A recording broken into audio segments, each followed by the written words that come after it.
mettre la direction du budget sur ses pieds et de sortir un vrai budget pour l'État du Cameroun.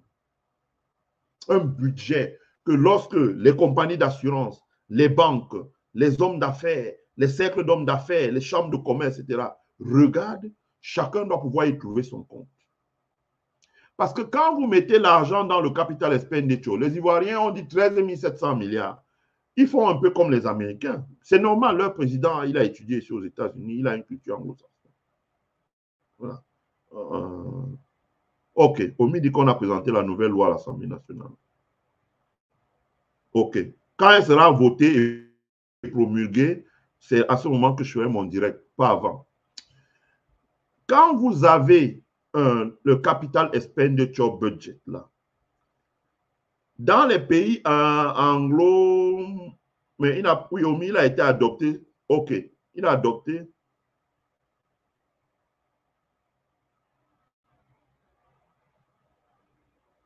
Ouais, Romuald, un bon exercice pour l'analyse financière serait de bosser la loi des finances. Exact. On va le faire et on va parler de ça ici. Bon. Quand vous avez le capital expenditure, vous voyez bien, parce qu'en Côte d'Ivoire, le partenariat public-privé fonctionne. Je prends un exemple. Le port sec ou bien la zone, appelons ça la zone économique spéciale de Fès-Késédougou qui font dans le nord. Quand vous voyez la part que l'État a extrait dans son budget pour mettre là-dedans, c'est 200 milliards. Mais le montant global des investissements qui est sur la table, c'est 600 milliards et plus. On va chercher dans 700 milliards d'investissements. Pourquoi? Parce que l'État sait faire le partenariat. C'est essentiellement ce que vous voyez aux États-Unis là. Ce que les Biden ont fait là. Ça veut dire qu'on arrive, on dit bon, voilà, il y a tel pont, par exemple, qui est un pont à péage. L'État américain va mettre par exemple 1 milliard de dollars sur la table, des opérateurs privés amènent 2 milliards. D'abord, ça fait qu'ils lèvent de l'argent à la bourse. Donc, on fait ce qu'on appelle les collateral bonds. Pour ces gens, en ce moment, on est envahi par ces choses-là. Et d'un côté, l'État met de l'argent sur la table. Donc, ça génère 3 milliards d'investissements. Donc, l'État, parce qu'il a déboursé 1 milliard de dollars, va générer 3 milliards de dollars d'investissements sur lesquels, généralement, il prélève à peu près 15%, donc entre les cotisations sociales, l'impôt pour les États locaux, l'impôt pour les États fédéraux, etc., etc. Il prélève 15%. Vous voyez que sur 3 milliards et demi, s'il prélève 15%, il a prélevé 450 millions d'impôts et taxes. C'est-à-dire qu'entre les consommations intermédiaires, ceux qui vont livrer les matériaux qu'on travaille, ceux qui vont exécuter les prestations, ceux qui vont réceptionner, etc., etc., etc. Quand on regarde tout ça, l'effet de levier, on appelle ça en économie, oui. On appelle ça l'effet de levier. Je ne veux pas, parce que bon, je pense que je parle à un public de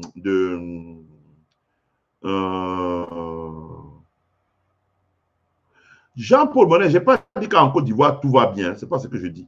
J'essaie d'expliquer pourquoi la Côte d'Ivoire prend le large sur le Cameroun. Parce que quand tu regardes le budget ivoirien, ça n'a rien. Le premier élément de la performance d'une économie, c'est la gestion des finances publiques. D'abord, tu peux avoir des entrepreneurs qui sont des génies. Si la gestion des finances publiques est catastrophique, le pays ne peut pas décoller. Et tu peux avoir des entrepreneurs qui ne sont pas spécialement bons, mais moribonds. Si la gestion des finances publiques est bonne, les gens trouveront toujours le moyen de faire quelque chose. Je ne veux pas prendre d'exemple dans le monde parce que je ne veux pas froisser un pays dans un direct comme ça. Mais je pourrais prendre des exemples spécifiques. Donc, comme dit Romuald, l'effet de levier, l'effet multiplicateur sur l'économie, ça veut dire que quand vous regardez, les Ivoiriens, j'ai pris un exemple, c'est Ferké. Ils ont su dire, voilà, nous allons prélever dans notre budget 200 milliards, nous allons mettre 200 milliards sur la table, mais nous allons intéresser les investisseurs privés, nous allons intéresser les consortiums financiers privés pour que l'argent soit mis sur la table. Et quand l'argent est mis sur la table, vous voyez bien qu'on arrive à un investissement de 700 milliards dans lequel l'État va prélever pratiquement 150 milliards d'impôts, c'est-à-dire qu'il va récupérer pratiquement à la fin du projet ce qu'il a mis. Il a mis 200 milliards. Il reprend 150 milliards en dépôts, il va rester un gap de 50 milliards de francs. Et le projet va commencer à tourner. Le projet va créer la valeur parce que vous avez là-dessus un POSEC, donc il y aura des prestations de logistique sur lesquelles l'État va prélever des impôts, il y aura une zone industrielle, il y aura une zone de stockage des hydrocarbures. Donc, qui dit hydrocarbures dit que vous amenez déjà l'énergie en abondance dans la zone. Il y aura un abattoir, il y aura la chaîne de froid. Et quand qui dit abattoir dit que des pays sahéliens qui font beaucoup d'élevage, même jusqu'au Tchad, là, peuvent transporter le bétail jusqu'en Côte d'Ivoire par camion et l'abattre. Il y aura beaucoup de choses. Il y aura beaucoup de choses. Donc, vous comprenez, c'est ce qu'on n'a pas vu au Cameroun. Et l'autre jour, chez Mars Ivoire, j'ai pris un exemple. J'ai dit qu'au Cameroun, on s'attendait à voir quoi? Au Cameroun, on s'attendait à voir, par exemple, le gouvernement camerounais dit, voilà, je veux sortir 100 milliards dans mon budget. 100 milliards.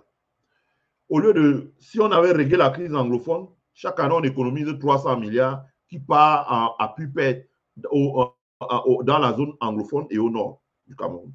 À Pupet, si on récupère cet argent, on avait réglé les problèmes, on aurait récupéré cet argent.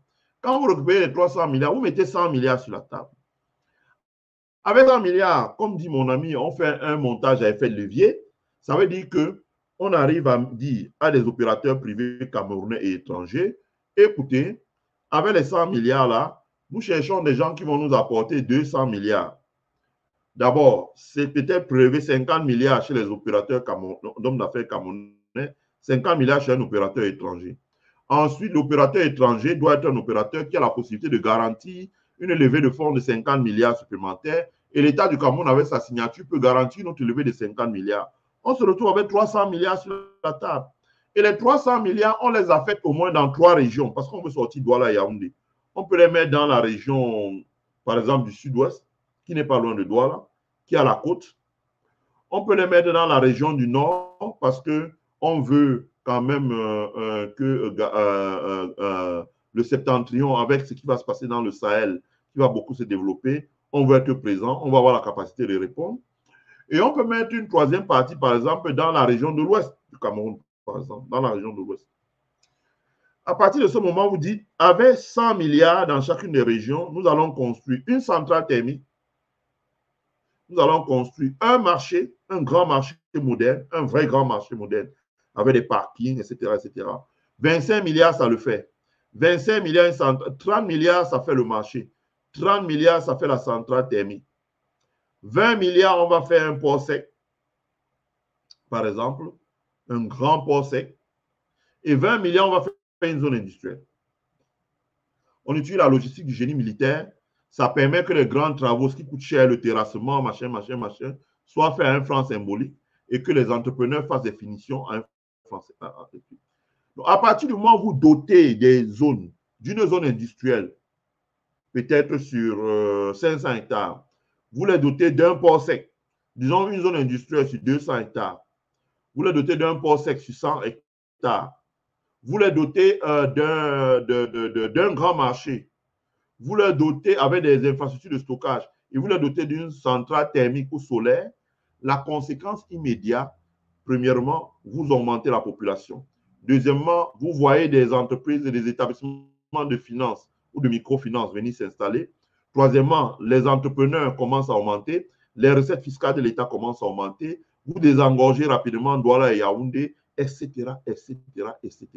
Vous créez un effet de levier, comme il a expliqué, c'est-à-dire que vous créez un effet multiplicateur sur l'économie, dans le sens où, si on a généré 300 milliards, l'État a mis 100 milliards, si l'État a prélevé 15% de cet argent-là, l'État a prélevé déjà 45%, 45 milliards, soit à peu près la moitié de ce qu'il a mis sur la table dans le budget, retourne dans le budget. Et quand les activités démarrent maintenant, généralement, il y a des techniques de calcul, on affecte des coefficients, comme on dit. Si on a investi 300 milliards, on va avoir 1500 milliards de chiffre d'affaires, si c'est bien exécuté. Et les 1500 milliards de chiffre d'affaires, si l'État prélève à un taux de 15%, l'État va prélever à peu près 225 milliards. Voilà comment ça se passe. Est-ce que c'est ce que vous voyez au Cameroun? Non. Au Cameroun, vous voyez, on se lève le matin, on utilise le budget, on dit, bon, voilà, on va donner 80 voitures au préfet. Après, on donne les voitures au gouverneur. Après, on donne les voitures. Tous les jours, on achète les voitures, on distribue. On achète les voitures. On les commissaires, on les voitures. On distribue les voitures. Mais je dis, ça devient un budget de consommation. C'est ce qui fait la différence entre le budget qu'on fait en Côte d'Ivoire et le budget qu'on fait au Cameroun. Le budget que nous faisons dans notre pays est un budget de consommation. Le budget qu'ils font ailleurs, c'est un budget qui a pour but de leverage l'économie, de créer l'effet levier dans l'économie. Et on ne retrouve pas ça chez nous. Et quand vous lisez la loi des finances, vous voyez, tout y est. Vous pouvez faire une note de 3-4 pages à un homme d'affaires. C'est ce qu'on fait. On fait une note, on lui fait des paragraphes courts, Il lit, il regarde le budget. Quand il ne comprend pas maintenant, il vient, il pose une batterie de questions. On lui explique sur un dashboard. On lui explique sur un dashboard pour qu'il comprenne. Bon, on va refaire cet exercice cette année. On l'a fait en 2021, on a sauté 2022, on va le faire en 2023 et on va expliquer beaucoup de choses. La raison pour laquelle je le fais passer, c'est parce que j'ai un outil qui me permet de couper les vidéos. Donc, quand on va couper les vidéos, on va envoyer. Vous aurez la possibilité, pour ceux qui ont regardé les 4 ou 5 heures, de regarder encore les 10 parties parce qu'on va couper en 30 minutes pour que vous puissiez regarder. Voilà. C'est comme ça que ça va se passer. Donc, ça, c'est très important. C'est le premier point qui vous explique la différence de performance économique. Deuxième chose, la manière dont les Ivoiriens ont dépensé leur PPTE. Ils ont concentré l'argent sur au moins 3 choses. Le transport et la logistique, ça veut dire en refaisant les infrastructures routières pour partir du nord vers le sud, la route, désenclaver la route, refaire les infrastructures, refaire le rail, réhabiliter les ports et les rendre, augmenter la productivité, régler la question de la mobilité d'Abidjan. Ça, c'est les infrastructures de transport et de logistique. Parce que la Côte d'Ivoire a vocation à être un pays de transit, comme le Cameroun a vocation à être aussi un pays de transit. En passant par le Cameroun, à partir de Douala, vous arrivez au Soudan, vous arrivez au Tchad, vous arrivez au Niger, vous arrivez au Nigeria, vous arrivez au Congo, vous arrivez en RCA, vous arrivez au Gabon, vous arrivez en Angola, etc. C'est un pays de transit. Malheureusement, rien n'a été fait au niveau du Cameroun pour consolider la situation du pays de transit du Cameroun. Rien n'a été fait. Je peux vous dire, je peux vous prendre X notes. Il y a des notes là-dessus, il y a des études là-dessus. Rien n'a été fait pour consolider la situation du Cameroun comme pays de transit. Si vous voulez mentir, regardez seulement l'état de la route entre Douala et Bamenda. Entre Douala et Bamenda. Prenez l'état de la route entre Douala et Bamenda. Partagez, s'il vous plaît. Partagez. Prenez l'état de la route entre Douala et Bamenda. Vous allez voir vous-même la différence. C'est le jour et la nuit. Donc, à partir du moment où vous n'avez pas la capacité de refaire la route entre Douala et Bamenda,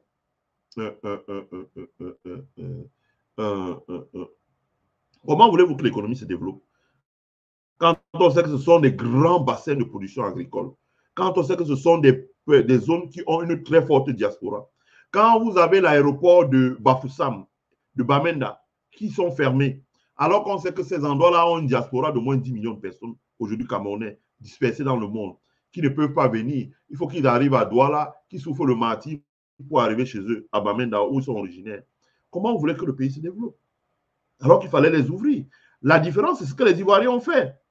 Ils ont réussi à structurer Air Ivoire avec, je crois que c'est Abdoulaye Koulibaly ou Palinfo.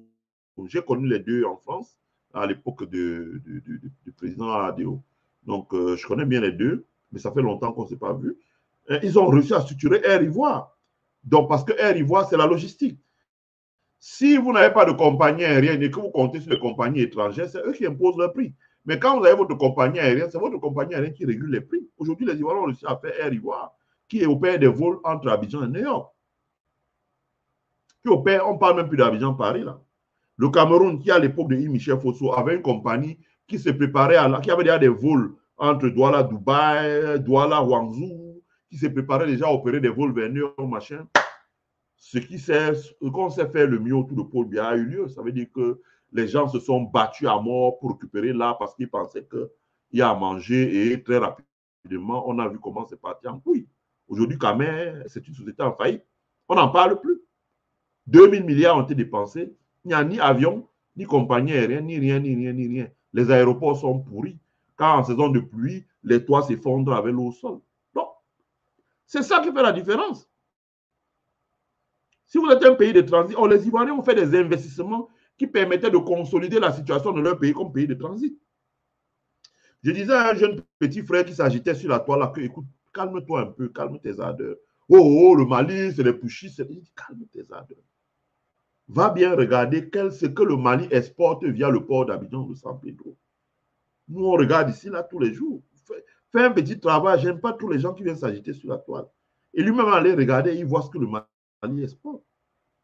Parce que la Côte d'Ivoire est un pays de transit. Elle a les infrastructures routières, elle a les infrastructures ferroviaires, elle a les ports, etc., etc. Le Cameroun n'a rien fait pour consolider sa position de statut de transit. Depuis 20 ans, on n'a pas pu régler la question des pénétrantes est et ouest de la ville de Douala, capitale économique du Cameroun. On n'a pas pu régler la question des pénétrantes ouest et est. Paul Biya est venu poser la première pierre de la construction du port du pont sur le Vouri. Il n'est jamais venu inaugurer ce pont. On avait signé le contrat pour réhabiliter le premier pont sur le Vouri. On n'a jamais réhabilité. À tout moment, ça peut s'effondrer avec les gens. Non. Alors qu'au même moment, je ne sais pas, les Ivoiriens sont déjà à combien de ponts là? À 3 ou 4 ponts, je n'en sais rien moi. Sur Abidjan, ils sont déjà à 3 ou 4 ponts. Ils se préparent à lancer un métro pour accélérer la mobilité, donc pour retirer beaucoup de trafic sur les routes et les mettre sur le train ou le tramway, métro qui va aller très vite. Nous n'y sommes pas encore. Ça, c'est important. Deuxième chose, ils ont investi dans les infrastructures d'énergie. On entend par énergie l'eau. Je ne sais pas combien d'usines d'eau on a inaugurées au Cameroun, mais si vous allez dans les chiffres de la Banque mondiale, vous allez voir combien d'usines d'eau les Ivoiriens ont inaugurées. Les barrages hydroélectriques, vous allez voir combien la Côte d'Ivoire a inauguré par rapport au Cameroun. Le Cameroun, aucun barrage, parmi les barrages que le Cameroun a commencé il y a 20 ans, aucun barrage n'est terminé jusqu'à aujourd'hui. Et les gens à qui on a donné ces dossiers sont toujours en poste. Et ils narguent les gens tous les jours. Aucun barrage. La Côte d'Ivoire a déjà terminé, achevé tous ces barrages. Presque. Ensuite, quand on dit l'énergie, les Ivoiriens construisent aujourd'hui des centrales solaires. J'allais me balader par hasard sur le mur de Begremambé pour voir comment il a reçu Nganou. Je tombe qu'il inaugurait des centrales solaires. Les Ivoiriens construisent des centrales solaires. L'énergie, la Côte d'Ivoire aujourd'hui augmente sa capacité de production de brut et augmente sa capacité de raffinage de brut. Le Cameroun aujourd'hui, les infrastructures de stockage de pétrole, ce qu'on appelle la SCDP à Douala, ceux qui connaissent, c'est déjà pourri. Pourri. C'est l'infrastructure que de nom. La raison pour laquelle on n'en parle pas, c'est sûrement parce que la directive générale donne beaucoup d'argent chez les journalistes. Le jour elle arrête de donner, mais vous allez voir ce qui va sortir dans les journaux. Ne parlons pas de la raffinerie. La raffinerie à brûler, il n'y avait pas d'assurance. Donc, on n'a plus de raffinerie. On vit l'importation. Donc, quand vous mettez la conjonction de facteurs, on n'a plus la maîtrise de la politique énergétique. C'est pour ça qu'on a été frappé de plein fouet. Et même aujourd'hui, l'État du Cameroun doit 700 milliards au distributeur d'énergie Eneo, que lui n'a pas payé. L'énergie que Eneo lui a livrée et à ses démembrements, les EPIC, les EPA. En Côte d'Ivoire, ce n'est pas le cas. Ça joue. Donc, j'ai parlé des infrastructures. Et les Ivoiriens ont mis maintenant les moyens pour construire ce qu'on appelle les infrastructures économiques. Les infrastructures économiques, ça veut dire les zones industrielles, réhabiliter les zones industrielles, ce qui existe déjà, les aéroports, les parcs d'exposition, pour pouvoir avoir des salons, comme ils ont lancé leur Sahara, salon de l'alimentation des ressources animales, etc., etc., etc., etc. Qu'est-ce que le Cameroun a fait? Paul Biya, quand il est arrivé au pouvoir avec le comice de Bamenda, après il a fait un comice à Ebolova chez lui. Il a décidé qu'il ne veut pas lui aller ailleurs. C'est fini, il n'y a plus de comice. 45 ans de pouvoir, un comice, alors que sous Aïdjo, on avait le comice tous les 2 ans. Aïdjo, 25 ans de pouvoir, 12 comices. Paul Biya, 45 ans de pouvoir, un comice. Agro-pastoral. Quand on ne peut plus créer la scène d'émulation dans le monde rural, et le gars qui a mis là, Jean Kété, à peine Jean Kété a fini le comice, que les bailleurs de fonds disaient, voilà, on va décaisser l'argent. On l'a enlevé, on a mis les gens là qui ont ramassé tout l'argent. Non, je veux dire, on ne peut pas se comparer pour l'instant à un pays comme la Côte d'Ivoire. Nous sommes frappés par la gouvernance, nous sommes frappés par le budget, les instruments que l'État a pour agir sur l'économie. Parce que comme j'ai dit, l'État maîtrise le budget, dont il maîtrise l'action qu'il peut avoir sur l'économie. En revanche, l'État ne maîtrise pas l'agenda des opérateurs économiques. Ce n'est pas l'État du Cameroun qui va dire à Elon Musk de venir installer un investissement au Cameroun. Ce n'est pas lui qui est dans sa poche. Ce sont ses actionnaires qui lui disent ce qu'il faut faire. Voyez-vous. Donc, quand vous mettez cette conjonction de facteurs, vous comprenez donc qu'il y a eu une reprise de la production agricole. On le sent sur les chiffres de la noix de cajou, on le sent sur les chiffres du cacao, on le sent sur les chiffres du café, on le sent sur les chiffres de l'EVA en Côte d'Ivoire. Au Cameroun, quand vous avez la crise anglophone, la CDC qui était le premier investisseur public au Cameroun, ses plantations de bananes ont pris un coup, ses plantations d'EVA ont pris un coup, ces plantations de palmiers à huile ont pris un coup, etc. On n'a pas taillé les palmiers pendant presque 5 ans, etc., etc., etc. La CDC s'est effondrée complètement. Ça se ressent parce qu'aujourd'hui, on importe de l'huile de palme pour manger, alors que c'est cette huile que nous donnait la CDC, etc. Quand on confectionne dans les agrégats macroéconomiques, ce n'est pas un hasard si ça se ressent sur les agrégats macroéconomiques. Ce n'est pas un hasard. On n'a pas relancé l'investissement privé, on n'a pas relancé l'investissement public. L'endettement a été totalement détourné, etc., etc. Le pays se ressent. Voilà où vient la différence de performance que vous retrouvez dans le PIB. Et à partir du moment où vous lisez le budget,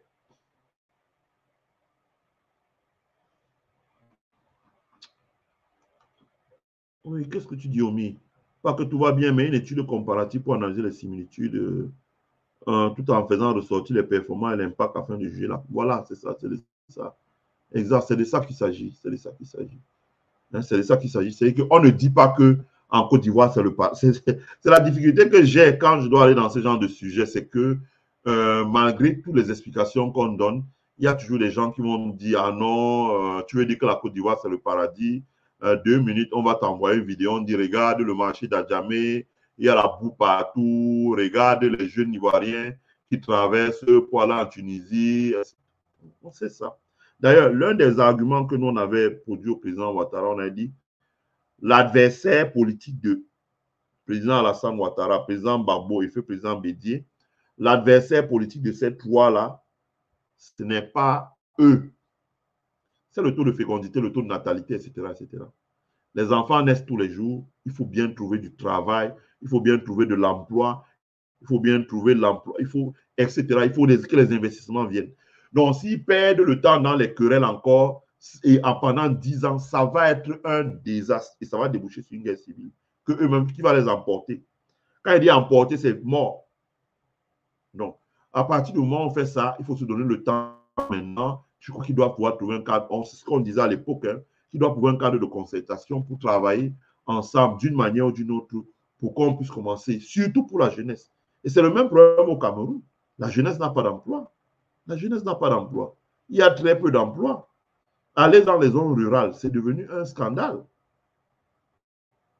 C'est devenu un scandale.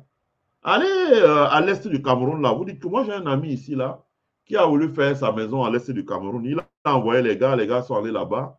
Ils avaient sur eux 2 millions de francs. Un d'eux a commis la maladresse de sortir 10 000 francs pour aller faire les courses dans la boutique. Donc, la nouvelle est passée au village que, ah bon, les gars sont venus travailler sûrement les billets de 10 000. Les gars ont été envahis par une armée d'assaillants. Ils étaient au moins 60 avec des machettes. Ils ont pris les mains. Les gars étaient 20. Ils ont pris les mains de 5 personnes. Ils ont mis, si l'argent ne sort pas ici, on coupe les 2 mains et on vous remet ça ici. Là. Ils ont fouillé tous leurs poches. Ils ont remis l'argent. Parce qu'il n'y a pas d'emploi. Il n'y a pas d'emploi. Combien d'enfants à l'est du Cameroun ont déjà vu un bulletin de paie? Il n'y a pas d'emploi. Donc, il faut relancer l'investissement privé. Comme je dis, on compare la performance en analysant le budget, en montrant voilà, comment ça a impacté la vie, etc. Et ensuite, comme j'ai dit, les investissements privés. À partir du moment où vous avez un État qui investit, ça encourage, ça crée une certaine émulation chez les privés d'investir. Moi, un certain nombre de choses qu'on envisage de faire en Côte d'Ivoire, on est déjà très avancé. On va les faire, ça c'est une certitude absolue. On va les faire. Mais la raison pour laquelle on est optimiste, c'est parce qu'on voit le climat qui prévaut en ce moment. Or, dans le Cameroun, il y a un certain nombre de crises qui traînent, qui ne sont pas réglées. Ça crée le pourrissement. Et c'est encore pire, ça crée un stress chez les gens avec qui vous êtes associés quand ils voient les présidents des institutions, ou qu'on appelle les corps constitués. Vous voyez Clément Tangana qui marche maintenant comme ça, comme s'il est déjà. Vous voyez Cavalier Djibril qui est assis, il dort, la bouche ouverte, grandement ouverte, il dort. Alors que le ministre